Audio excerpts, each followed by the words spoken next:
Welcome to the Simply Vegan podcast, brought to you by the team at Vegan Food and Living, the UK's best-selling vegan magazine.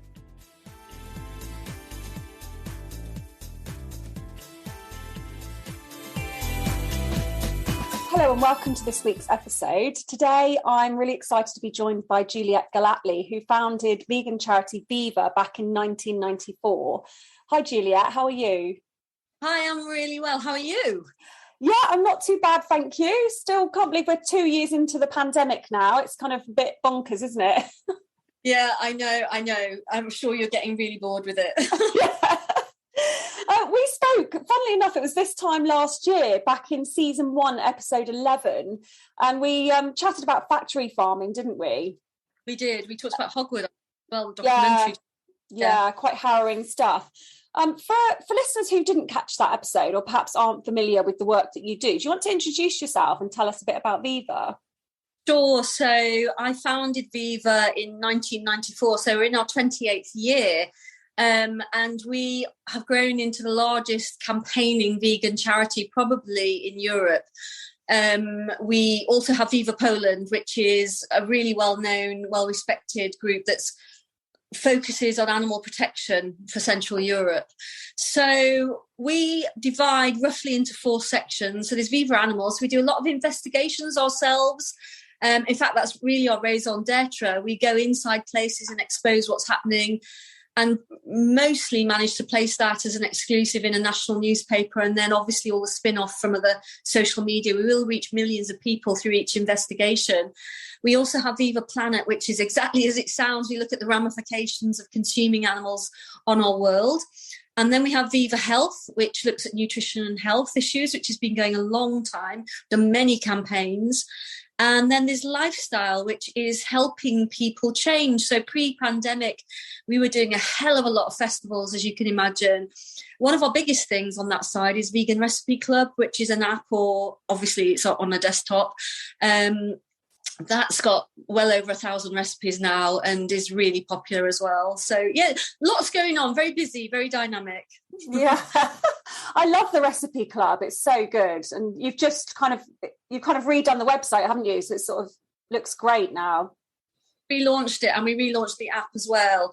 I agree with you. I'm not being big-headed saying this because I think it's genuinely a brilliant recipe club, because I don't write a single word of it, so I can say that. But it is one of the few that I actually genuinely use, and what I really like about it is the fact that the recipes do work. That always helps. But secondly is the fact that you can navigate your way around it. So I'll focus in, for me, probably on recipes that take less than 30 minutes, and they're all there. I do like it a lot. Yeah, that's what we all want and need, just super quick. And it always recommends products as well, like brands. It says, we like to use Violife, or, for cheese and things like that. Because if you are new to veganism and you just read vegan cheese, then sometimes you're like, well, what's that? Do I get it? Yeah, I know, because some sites have gone down the route where they'll only promote a paid advertiser, and we decided not to do that. We decided to genuinely put what we really do use and just be genuinely as helpful as we possibly could. Yeah.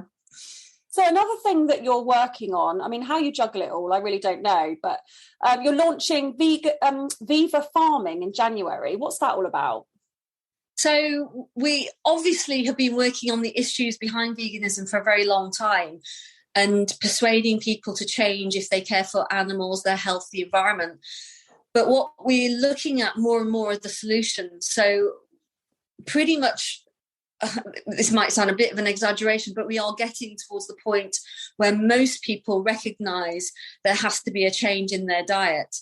If you're going to get the whole nation to change their diet, I'm not saying everybody's going to go vegan within the next 10 years or anything like that. But what I am saying is that a quarter of the nation has already considerably changed their diet on the road towards it. And that is going to increase. So what we need to do is get farmers to change themselves. So industry is changing, it's responding to consumers. So you've got major supermarkets falling over themselves now to provide for vegans. You've got major companies, I mean, like Unilever, and I know a lot of listeners will go boo hiss. But the reason I'm just mentioning it is because they are looking to go over to 50% plant-based, which is an illustration of the change that's going on in society, and they're doing it because they know what's happening to the environment and that people are going to go more and more towards veganism.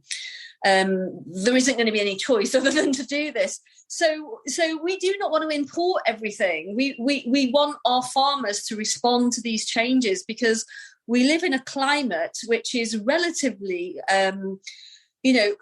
we're relatively lucky in terms of what we can grow here, in terms of the health of the soils and in terms of the climate and everything else that goes with having to grow crops.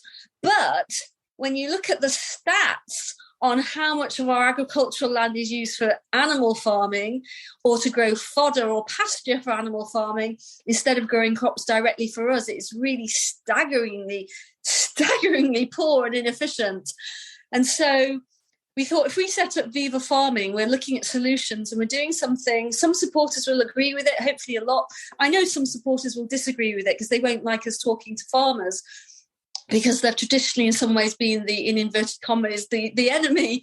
But the thing is, they are the people producing food and we need them to change if we're going to actually stop the climate crisis and halt the sixth mass extinction. It is such a major, major issue. So we're setting up Viva Farming to collaborate with farmers and push them in the direction that we want them to head. And that involves obviously encouraging rewilding of areas that are now used for animal agriculture, for example, because the only way you can get to rewild is if you actually have the space to do it. The only way you have the space to do it is if more people eat vegan and that we grow plant-based in the UK. Fruit and vegetables, if you look on our website, is viva.org.uk/planet. If you go to the solutions bit, you'll see how many fruit and veg we're capable of growing in the UK. It's such a vast array, and yet we only produce less than a quarter of our total intake of fruit and veg within the UK. So we're massively underproducing what we could be very, very good at. With protein crops, we're staggeringly low in terms of the protein crops, all the beans, peas, the pulses, basically. We could produce much, much more, and they're very good for the environment because they nitrogen fix, and you can use them as part of crop rotations and so on. And yet we're using hardly any of UK agricultural land to grow protein crops ourselves. So there's so much potential in the UK, and yet we so underperform in that sense. So it's to encourage that change and get collaborations and get people talking together. And also, back to what Viva does fundamentally, is we are a consumer campaigning group, and that's what's driven a lot of the change in the UK. It's come from the ground up, this change towards veganism. And we want to encourage consumers to push farmers to change as well. Whether or not they are vegan doesn't matter. But most people recognise farmers have to provide a lot more of the plant-based crops than they're doing now. Sorry, I'm giving a terribly, terribly long answer to this. I'm just aware of that. But it's one of those things. There's so much to say. I'll stop. Not at all. I mean, you're such a wealth of information. Going back to what you were saying about it kind of being us and them situation with farmers versus vegans. I mean, you only have to go on social media or, TV programs and you'll kind of have the vegan pitched against the farmer, and they do have very opposing views. So I think it's really important that we start to engage with farmers and sort of do away with this us and them scenario. We're all kind of in it together, aren't we? We're all on this planet, and and time's running out, as we all know, in terms of some of the biggest issues that the human race has ever had to face. But it's not just the human species, it's all the animals and the plant life that, we're taking down with us. And if, a lot of farmers say that they take this very seriously, and some of them are going to what's called regenerative farming, for example, in a genuine attempt, I think, to increase biodiversity. But you're still left with the same problems that fundamentally, if you look at free-range animal agriculture, so largely you're looking at beef production in that case, it is one of the most disastrous things for the environment ever from the amount of land that's used in terms of pasture lands globally. You know, farmers in the UK, you can't ignore this, the fact that so much of the world's land is used for pasture land for these free-range animals. Then you've got the other side of animal agriculture, which is factory farming, which comes with all its own major problems, not least of which is what we do to the animals themselves while they're alive, which is so appalling. How can we be in 2021 going into 22 when we're still, treating animals in this way as if we're some kind of primitive species that knows no better? There is no excuse to do this anymore. There never was, but you get my point. And all the fallout from that in terms of other kinds of environmental problems. So we're creating major water pollutions. I mean, really serious stuff. And yet none of this is absolutely necessary at all. So there are ways of farming the land, which is why we need collaboration of farmers who've done it. So obviously you've got the Ian Tolhursts of the world in the UK, who have been doing veganic farming for many, many years now commercially, who are trying very hard and work really hard to help other people and educate others. And you've got academics who are coming forward who are saying it has to be the way forward. What we need, of course, is governmental support, because there does need to be a complete switch round in the way that farmers are rewarded for doing this, instead of what they've traditionally done in the past, which is being rewarded for actually damaging the landscape and reducing biodiversity. So there is a lot of work to do in terms of collaboration.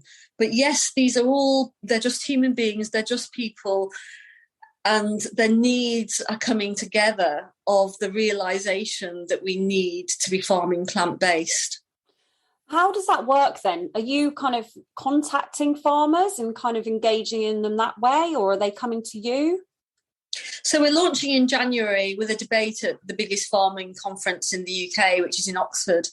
And, I'm not, in cloud cuckoo land about this, because a lot of farmers will be resisting what we say. They won't even like what we say. But you have to start somewhere with this conversation in terms of how we get from the crisis situation that we're in now. Just as an example, the UK is only about half self-sufficient in food production. And as the climate crisis progresses and things like fresh water availability become major issues globally, and the climate crisis produces, more and more problems in terms of there's going to be, mass migrations of peoples and everything that means. We really need as a nation to become much more self-sufficient in food so that we aren't relying on imports in a way. So I'm saying pretty much half of our food is imported, and it doesn't need to be that. We could almost actually, through going plant-based, be completely self-sufficient if we wanted to be. I'm not suggesting that we should, everything has to come from the UK, but if we wanted to be, needed to be, but it's only through heading towards an almost completely plant-based production system. So what we're doing is setting up these collaborations and trying to produce the advice available to help. We haven't got the funding to pay farmers, obviously, to go to plant-based. That's not what we can do. We have Kerry, who worked for DEFRA, actually, for 4 years on the subsidy system.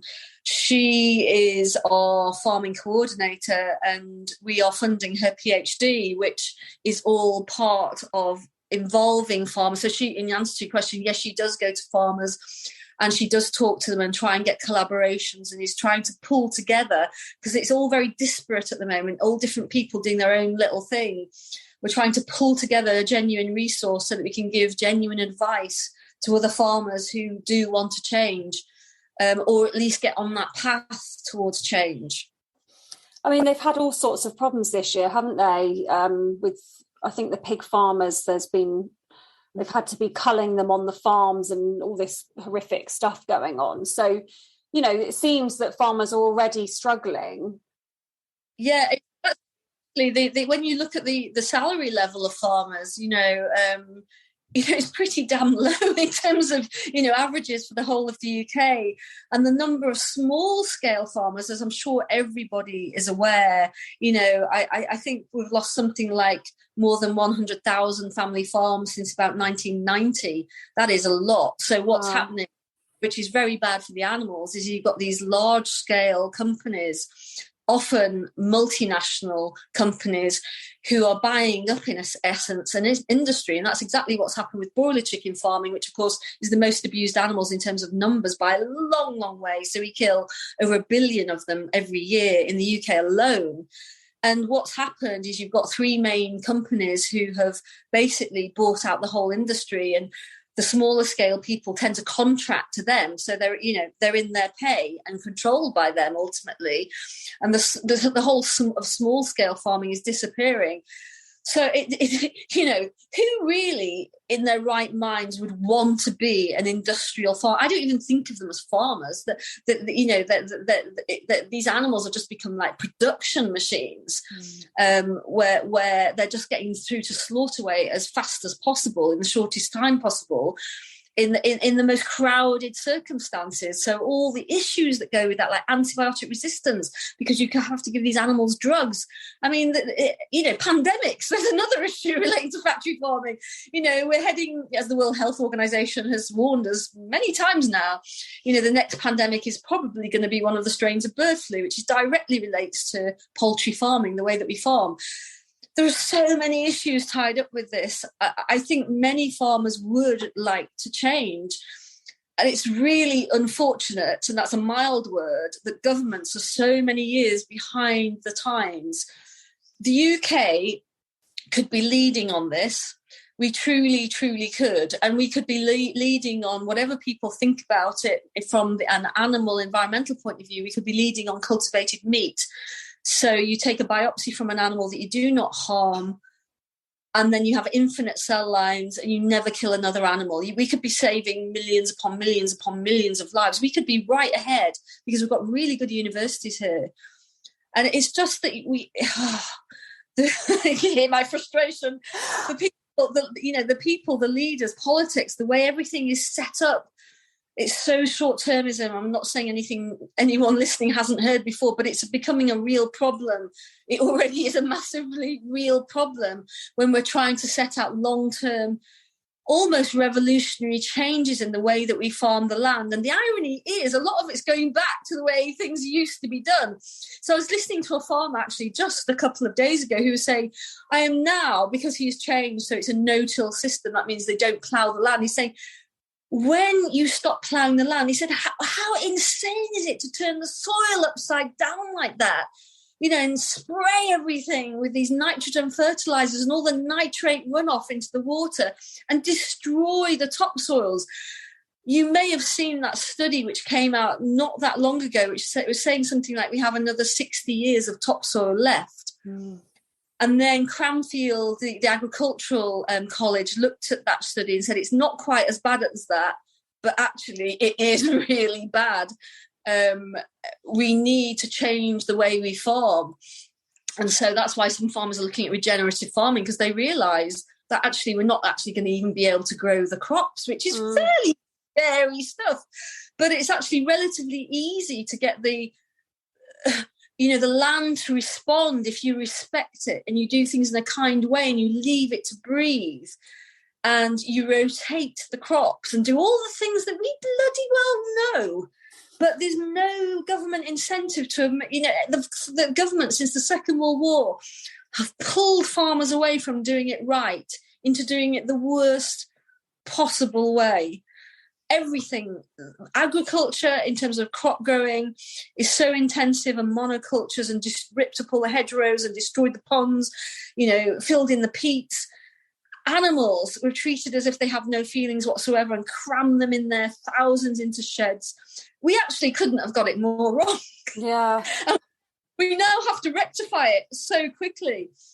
And there are lots of people willing to do that. And you have to start somewhere, don't you? You really do. And the curve will be a very steep one in terms of going towards what I'm talking about. But it has to be really fast. And that's the thing. We need, like, people listening to this, we should all be, contacting even DEFRA. I know a lot of people dismiss them as being completely useless, but we need them to sit up and think, actually, the British public do want this to change and we need to be supporting it. You speak with such passion, Juliet, and I totally relate to, I think the more that you know about what's going on, the more kind of frustrated and stressed you feel about it. I mean, how do you cope? Do you just kind of throw yourself into what you do to kind of deal with the emotions surrounding? I think, you know what, I was listening to some teenagers talking about this, and it was very moving because some of them were very scared by the climate crisis. And one of them, a teenager who was about, I suppose, 18, he was saying, I was really scared to the point of almost paralysis because I felt useless, like, the tiniest cog in this major global problem.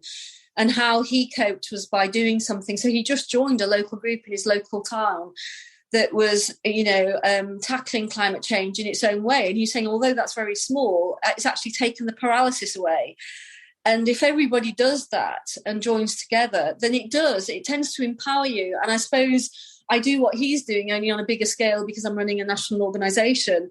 And I don't have time for fear. It just gets in the way. I have time for anger sometimes because I see what's happening in factory farming firsthand. And I'll be honest with you, when I've come out of a place like that, I do feel angry. And then what I will do is I'll channel that anger into the energy we need to campaign. And that's my way of coping, is channeling it into other emotions. I've always been a passionate person. As I've got older, I found it easier to do that. When I was younger, I found it harder to get rid of that anger. Now I'm better at it. Yeah, I get very emotional, even just, hearing you talk about factory farms and, just sort of conjuring the images in my mind of things on the Viva website or elsewhere on social media that I kind of try to avoid because it does really affect me. But I think that's good advice, isn't it? Just find something to kind of throw yourself into so you can make a difference and not just feel paralyzed by, the fear and the kind of upset that, what is going on. Absolutely. Something going on in every town. I mean, I was just looking up for where I live, like every 2 weeks on a weekday, but they also do weekend stuff. You go and you plant trees as part of this regeneration program. And I think rather than just sit around saying we should plant more trees, join one of those trusts, that's part of the wildlife trust here, and help out and become part of something positive. And yes, I think it completely changes your mindset that individuals, I think we're a lot more powerful than we realise. I think we live in a society that has disenfranchised us so much that we forget how much power that we've got and the power of groups and joining together. And that's why we try and get to people to join Viva, just changing the subject very slightly. When we talked about the Hogwood documentary, one of the reasons that campaign was so successful is because Viva supporters on the ground all came together on the same day in the days of actions that we organised at national level. But we couldn't have done it if people on a local level didn't join in and stand outside their Tesco all on the same day. So we're outside about 120 Tesco's on the same day saying this is not acceptable. You should not be dealing with someone like Hogwood, just drop them. And that kind of support, whatever it is you choose to do, is really powerful. So remind us what Hogwood is, because I know we spoke about that, didn't we, last year? And in fact, Hogwood is a documentary now that's launching on Netflix in April 2022, which is fantastic because obviously it potentially can reach a huge meat-eating audience then. It was a pig farm, which is a so-called mega pig farm, as they're called, which means they're over a certain size where they are one of the biggest pig farms in the UK, and it was in Warwickshire, and it was supplying Tesco and also one of the huge wholesalers, one of the biggest in Europe, actually. And we went in and filmed, and what we saw was so horrific. From my experience, I thought Tesco would drop them straight away. And in fact, they didn't. Instead, they dug their heels in and defended them. And so did the National Pig Association, and the bodies around it actually sent people to the actions that we were doing outside the farm and so forth. And we built, because it was so horrific, we built up a lot of support from Viva's community, from the wider vegan community, but a lot wider than that, because people who consume meat didn't think their meat should come from somewhere like that. So the support was, building and building. But they wouldn't drop it. So we went back in, which was very difficult. And then we filmed an animal cannibalizing another one alive, and all the conditions. There were some slight changes, but basically all this talk that Tesco had given about working with farmers rather than just dropping them, it was just all a load of bullshit. So we exposed that, and we did another day of action outside all the Tesco's. Still Tesco dug their heels in, but I noticed at this point the industry itself was starting to back away from them and not defend them the way they had done in the first year. We went back in, which was really difficult by this point because they'd spent tens of thousands of pounds on upping security. And not sorting out the animal welfare, just security to keep out the campaigners. Absolutely. And so what we did get back in, though, and we managed to place cameras, and that is when Tesco dropped them, because we filmed the owner of the farm and his workers actually hitting the animals. And of course, at this point, it being the fourth time it'd been in, Tesco's couldn't really say, oh, we're working with them and they'll change. So they had nowhere to go. And it really made you realise, good and proper, that these supermarket chains do not change because they have the animals at heart, because if they did, they would have dropped them straight away.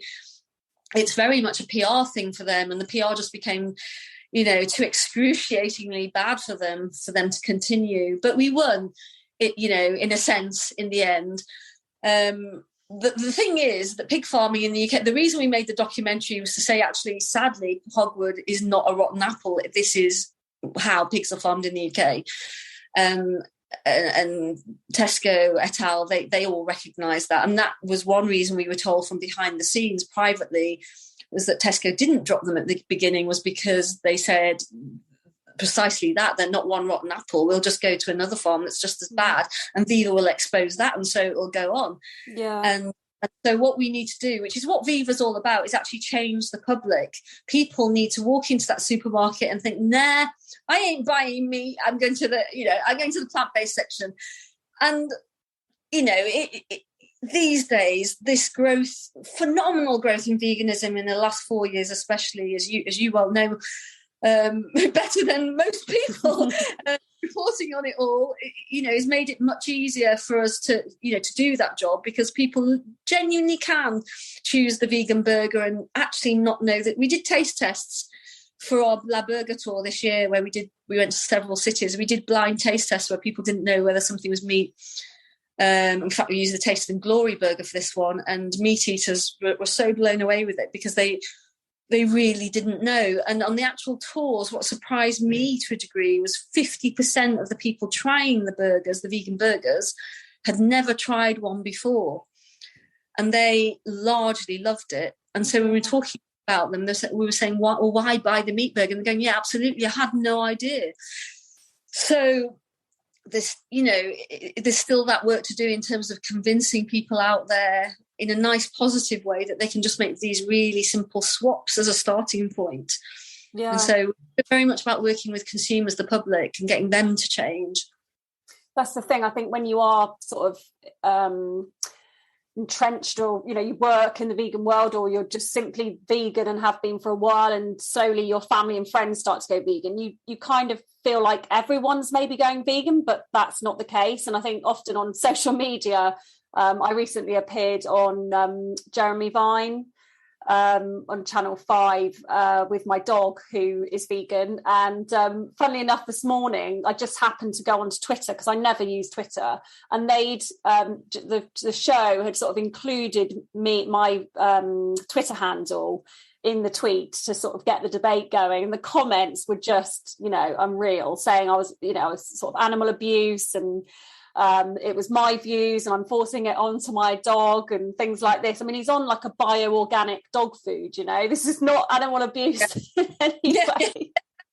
Yeah, I know. But you think it was only, I can remember we're doing exposés of places like Hogwood about 5 years ago, and we got a torrent of abuse when it went out in national papers like the Daily Mail, who have this huge audience. And the reason we go with papers like that, because I think they're one of the biggest newspapers online in the world, is precisely because we want to reach meat eaters and challenge them. There's no point, keep telling the same things to vegans. and we'd get literally this torrent of abuse, saying, implying that we're really radical and blah, blah, blah, blah. Now we get a national exclusive in a paper like that, and we do not get this torrent of abuse. People, the general public, they have moved on a hell of a lot in the last handful of years. And it used to be the same, like you just said, with your dog being vegan. We used to get it in terms of like, oh, it's okay for you to go vegan, but you can't possibly bring up your child as vegan. Yeah. And we don't that anymore either. So things are moving on, or we get it much less. So now that's sort of like, as we're moving along, the next one is dogs. Moving the boundaries. Well, that's a really positive thing, isn't it? Yeah, I spoke to, talking about, pig farming, I spoke to Dr. Alice Bruff. I don't know if you're familiar with her. And obviously she was a pig farmer. If anyone hasn't listened to that episode, I think it was last season. So she was a pig vet, and she saw horrific things taking place, even on free range and organic farms, and she couldn't believe that was the norm, but she realized that it was, and then became an animal activist. So this is in the Hogwood documentary, actually, because ironically, she worked at the vets that actually treated, in inverted commas, the pigs at Hogwood. Oh, wow. So all about that place. Yeah. Well, yeah, we'll keep our eye out for that on Netflix in April.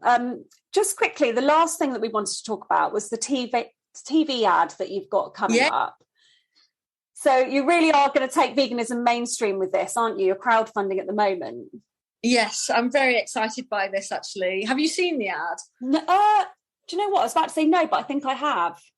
Tell me what's in it. So it's a couple sat on their settee with their doggy, drinking a glass of wine, and he says, should we try vegan? Basically using using the app, scrolling through, and she goes, no, I want meat. So they find this Just Meat app, and she says, oh God, the doorbell rings. I could eat a horse, and goes to the door, and there's this sort of like ominous feeling, and the camera goes down from the delivery man to this little live piglet who's stepping over the door. And he hands over the cleaver because they're a new customer. Oh. And Peter Egan's voiceover just says, animals are not just meat. And it's having a massive sort of response from our own community. And I say our own community at the moment because they're the ones seeing it, because they're the ones we put the crowdfunder out to, obviously, to raise the funds. We got the funds to actually make the ad. I create it because these are not cheap things to do. Just making it is £40,000. It's very professionally done. I'm so proud of it, and the team that worked on it were brilliant. I really enjoyed working with them. And we got that through doing an appeal to our own supporters. But once you've done that, you've actually got to pay the actual television company to actually show the thing. Yeah. And then you get really expensive stuff, of course, depending on which programs you put it out with. So we decided to go to Channel 4 on all its platforms, and they know what the audience is that we're aiming at. And so at first we were just looking at a handful of million people, which obviously is a lot. One of our very kind people said, I will match fund up to £40,000. So anything that we raise through the crowdfunder is going to be doubled. But then on top of that, incredibly, we won a grant from Channel 4 as a first-time television advertiser. You had to fit all these different criteria, and we did. And they decided to double whatever we get through the crowdfunder. So say, for example, we raise 40,000 through our supporters and the wider vegan community, and that's doubled through the match fund to 80,000. Then Channel 4 have to double that. So that will £60,000, which means we would reach 16.5 million people, which is a lot. Wow, I've got goosebumps. I know, I mean, it's big money and it's big figures, but if we raise more than that, of course, we could do another campaign with it. You show it as many times as you get the money for. So, it's very exciting because it genuinely is. It's a really good ad. I think the vast majority of people who've seen it are very moved by it and say they didn't know what was coming and were really, really taken aback, and it really made them think. So if we're going to get that response, it just all feeds in to the fact that going vegan is the normal sort of choice that you can make, and these creatures are animals. I really wanted our first TV ad to be from, the animals' perspective, and you can't put out loads of gore on a TV ad, because of all the limitations in terms of getting it shown. But you can put something clever out like this, which I think actually is going to have more impact, because I think more meat eaters will watch it and will talk about it. Yeah. It's just planting that little seed, isn't it? And even if half of those millions of people kind of thought, God, yeah, I never really thought that, meat is actually a living animal, and I'm just going to Google it, and then suddenly they're going down the rabbit hole, and before you know it, cutting out meat or reducing. So it's fantastic. I mean, thank you for all the work that you do. We, us vegans owe a lot to you. Yeah, and I must remember, if anyone wants to watch the TV ad, now it's only 30 seconds, of course, because it's a television ad. It's really one of the most challenging things ever is to make a 30-second ad and get it, because imagine we were filming for 12 hours solid for this, and you're getting 12 hours down to 30 seconds. But anyway, it's Viva, VIVA, obviously, .org.uk/TV-ad. And you can see the ad on there. And I did a little film with the piggies from Dean Farm Sanctuary, asking people if they will donate. And and if you want to donate, obviously, please do. Yeah. Oh, I love pigs so much. I just hate the thought of them suffering. Juliet, you've been amazing. I really do hope we meet in real life one day, because obviously events are starting to come back, aren't they? So perhaps we'll hook up at some point. Yeah, I'm doing Vegan Camp Out actually it's July next year. So if you can manage to make it there, perhaps we could finally meet at an event. That would be great. I definitely want to go this year, and I've got friends who are up for it. So I think I'll try and sort that out. Just to finish, if anyone did want to get involved more with Viva, you've got some jobs going at the moment, haven't you? So it might be worth people checking those out. Oh, yeah, thank you for mentioning that. We've got exciting, our campaigns team is expanding. So we have campaigner and so 2 campaigner roles, campaigner, but also campaigner who's got more of an environmental bent. So we're looking for somebody who's got either obviously an environmental or conservation type or a science degree, we'd accept. So, have a look on our website for those. That's viva.org.uk/jobs. The other one that we have going is PR manager, which is a really exciting role. And the other one is more of an admin role. It's just a part-time 14-hour a week of that one. But that's bookkeeping assistant, so basic level bookkeeping, but also other administration roles. So they're all based in Bristol. Our headquarters are in Bristol. So, if anybody wants to apply, have a look. It's all over I'm just checking that URL, but it definitely works. viva.org.uk/jobs, and you'll see them there. Yeah. Fantastic. Thank you so much, Juliet. We'll perhaps catch up again this time next year and see what work you've been doing in that time. Thanks so much for having me on again. Well, that's it from the Simply Vegan podcast for 2021. We are back on the 4th of January with loads of exciting Veganuary content. So please do join us. Thank you to all our listeners for supporting us over the past year. It's been a fantastic 12 months. We celebrated our first birthday in October. Many, many amazing guests and lots of laughs along the way. Have a wonderful Christmas and New Year. And don't forget to like and subscribe on your platform of choice. See you in Veganuary.